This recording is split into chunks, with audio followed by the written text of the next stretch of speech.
Welcome to my YouTube channel. WB এসএসসির গ্রুপটির যে exam হলো সেই এক্সাম আশা করি সকলের ভালো হয়েছে। এই এক্সামে প্রশ্নের প্যাটার্ন কেমন ছিল এবং এর কাট অফ কত হতে পারে তা নিয়ে আমরা বিস্তারিত আলোচনা করব। এই কাট অফ আলোচনা করার আগে আমরা দেখে নেব প্রথমে যে এই ভ্যাকান্সি কত ছিল। এখানে আপনারা দেখতে পাচ্ছেন যে এইখানে ভ্যাকান্সি ছিল ৫,৪৮৯ জন এবং এই যে জোন প্রত্যেকটা জোনের দেখেন এখানে আলাদা আলাদাভাবে কিন্তু এখানে ভ্যাকান্সি আছে। কারণ আমরা জানি এই কাট অফ জোন ওয়াইজ কিন্তু হবে। অর্থাৎ প্রত্যেক জোনে আলাদা আলাদা কাট অফ হবে। সেই মতো কাট অফ কিন্তু ওঠানামা করবে। এইখানে দেখেন এই যে ভ্যাকান্সি গুলো আছে, এই ভ্যাকান্সি গুলো বাংলা মিডিয়ামে কত আছে অর্থাৎ প্রত্যেক জোনে এবং ক্যাটেগরি ওয়াইজ যে ভ্যাকান্সি এইখানে তার ভ্যাকান্সি গুলো আছে।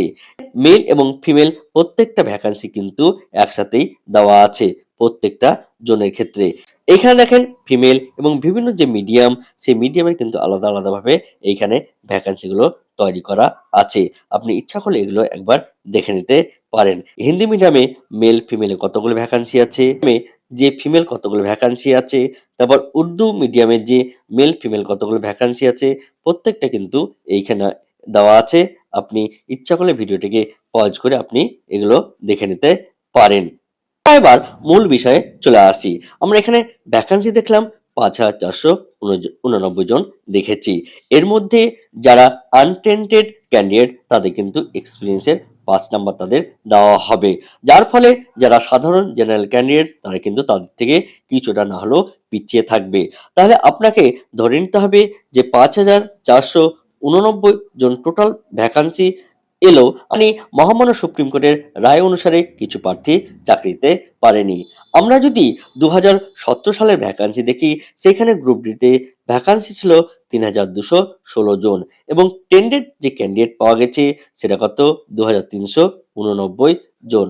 তাহলে এটা যদি আমরা বিয়োগ করি তাহলে দেখেন কত হচ্ছে ৮৬৭ জন থাকছে।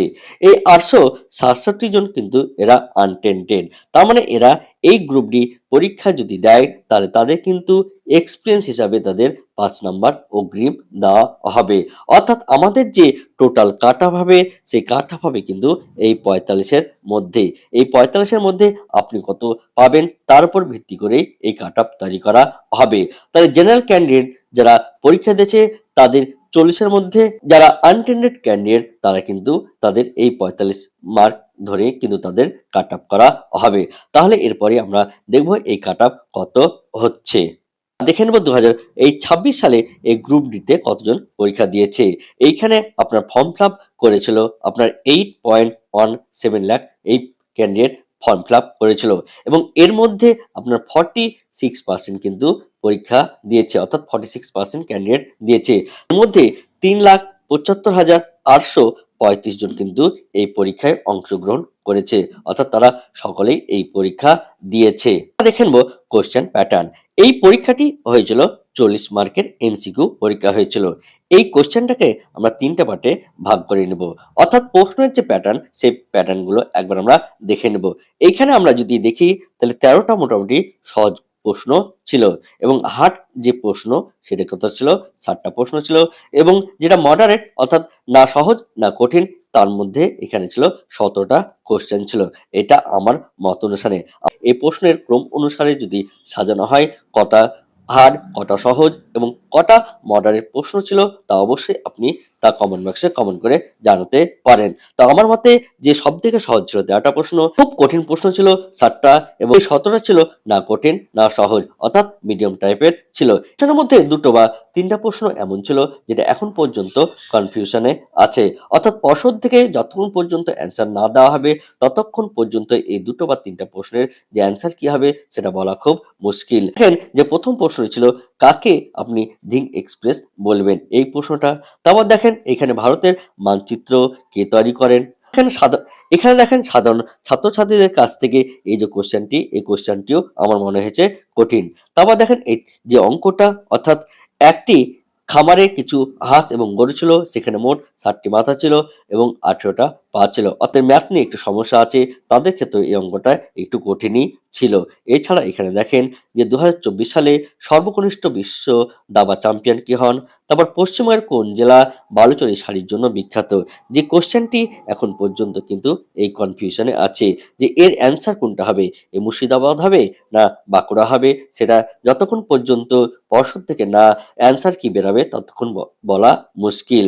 ব্যক্তিগত বিভাগে অলিম্পিক স্বর্ণপদক জয় করার ১ম ভারতীয় কে? তারপর দেখেন জানুয়ারি মাসে পুরুলিয়া প্রভৃতি জেলায় পরিণত টুসু উৎসব কোন বিষয়ের সঙ্গে সম্পর্কিত? তারপর দেখেন শান্তিনিকেতন কোন সালে ইউনেস্কোর এর বিশ্ব ঐতিহ্য তালিকা পান? এই যে কোশ্চেনগুলো ছিল এই কোশ্চেনগুলো আমার মতে একটু সাধারণ ছেলেমেয়েদের কাছ থেকে কঠিন ছিল। WBCS বা অন্যান্য কোনো কম্পিটিটিভ এক্সামের জন্য প্রিপারেশন নিচ্ছেন তাদের ক্ষেত্রে নয়। যারা পরীক্ষার্থী যারা পরীক্ষা দিয়ে গেছে তাদের ক্ষেত্রে কিন্তু এটা বলা হচ্ছে।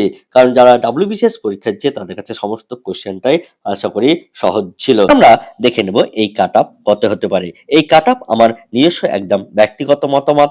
এই কাট অফ আপনার মতে কত হতে পারে তা অবশ্যই আপনি এই কমেন্ট বক্সে কমেন্ট করে জানাবেন। তো আমার মতে যারা আনরিজার্ভ অর্থাৎ জেনারেল তাদের ক্ষেত্রে এই কাট অফ হতে পারে ৩৪ থেকে এই ৩৫। যারা ওবিসি আছে তাদের ক্ষেত্রে এই কাট অফ হতে পারে আপনার ৩২ থেকে এই ৩৩ পর্যন্ত হতে পারে। তারপর যারা এসসি আছে তাদের ক্ষেত্রে এই কাট অফ ৩০ থেকে আপনার ৩১ এবং যারা এসটি আছেন তাদের ক্ষেত্রে এই কাট অফ হতে পারে ২৮ থেকে ২৯ এবং যারা ইডব্লিউএস তাদের ক্ষেত্রে এই কাট অফ হতে পারে অর্থাৎ ইডব্লিউএস এদের ক্ষেত্রে আপনার কাট অফ হতে পারে যে এই ২৫ থেকে এই ২৭ এর মধ্যে আপনার থাকতে পারে। তো এই হলো আপনার মোটামুটি এই ২০২৬ সালের গ্রুপ ডি যারা এক্সাম দিয়েছেন তাদের ক্ষেত্রে এই কাট অফ আশা করি থাকতে পারে। তো আপনার মতে এবং আপনি এই কাট অফের মধ্যে আছেন কিনা তা অবশ্যই আপনি এই কমেন্ট বক্সে কমেন্ট করে জানাবেন।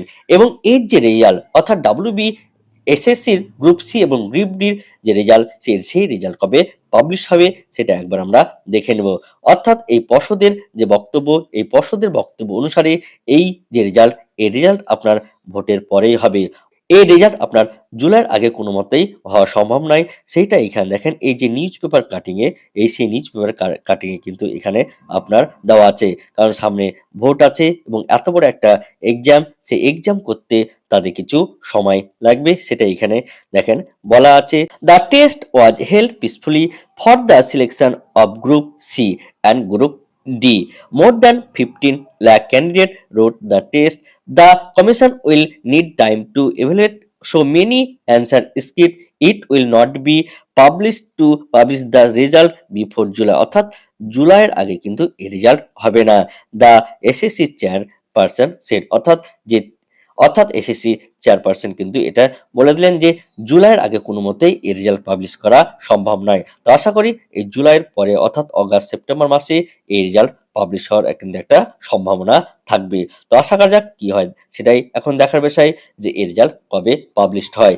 এর মধ্যে আমাদের আশা থাকবে যে আপার প্রাইমারির যে এক্সাম বা নোটিফিকেশন ইতিমধ্যেই কিন্তু আসার একটা প্রবল সম্ভাবনা আছে। আপার প্রাইমারির নোটিফিকেশন আসে সেটাও কিন্তু আমাদের একবার দেখার বিষয়। তো এই পর্যন্ত এই চ্যানেলে নতুন হয়ে থাকলে অবশ্যই এই চ্যানেলটিকে সাবস্ক্রাইব করবেন এবং বেল আইকন নোটিফিকেশন অন করে রাখবেন এই টাইপের ভিডিও পেতে। আজকের ভিডিও এই পর্যন্ত, এর পরের ভিডিওতে আবার দেখা হবে। ধন্যবাদ।